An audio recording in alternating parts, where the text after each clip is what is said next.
hereby we define something called as the solid angle that is measured in the units of steradians instead of radians. Well, let us recall that the normal angle theta is given as arc length divided by radius. So let us say if we have a circle over here and this is the center, this is the radius r of the circle, and this particular length of the arc is seen from point A to point B, then the angle theta is given as arc length AB. So length of AB divided by the radius. This is the angle theta. Alright. Now in a similar context but moving on to the third dimension from having only two dimensions, we can define for a conical shape in 3D. Let us say this is a conical shape in 3D. We can define this angle as d omega or d small omega, and this angle is called as the solid angle. And how is it defined to be? Well,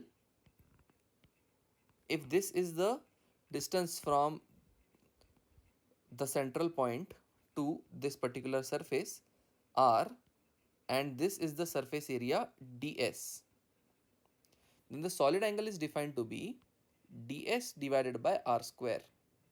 This is how we define the solid angle.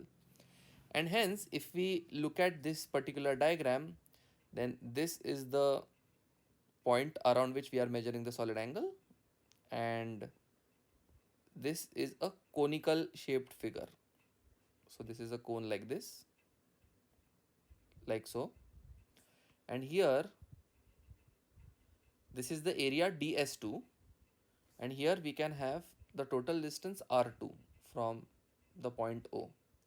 So the solid angle d omega can be written as ds2 divided by r2 square.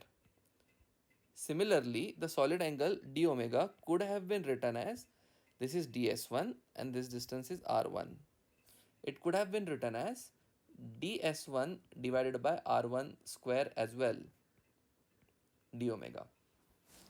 So essentially what we are saying is as follows. Let us say we have a conical figure in 3D. Then in that case, if this is the area enclosing this conical shaped figure, the base area so as to say, then in that case we take this base area, and this base area happens to be ds, and the distance from the point around which we are measuring the solid angle to this base area, this distance is r, let us say. Then in that case the solid angle is given as, and it is written down as, d omega is equal to ds divided by r square. This is the solid angle.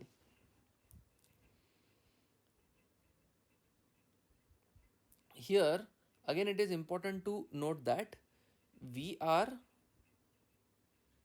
taking the perpendicular component of the area. So let us say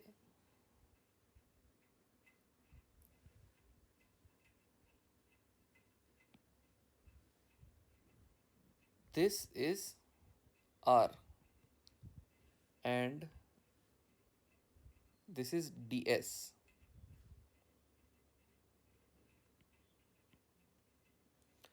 Then in that case ds may have two components. One is the component along r and one is the component parallel to itself.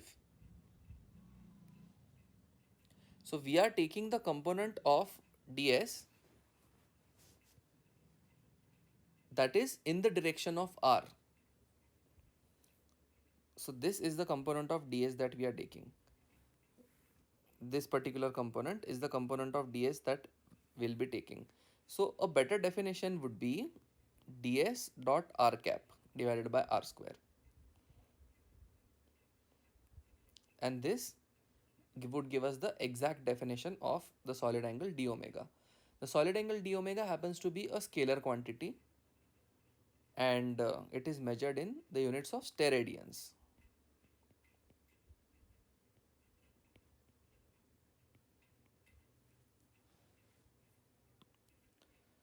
So here this area may be slant and it may have two components. So this is how the area may be.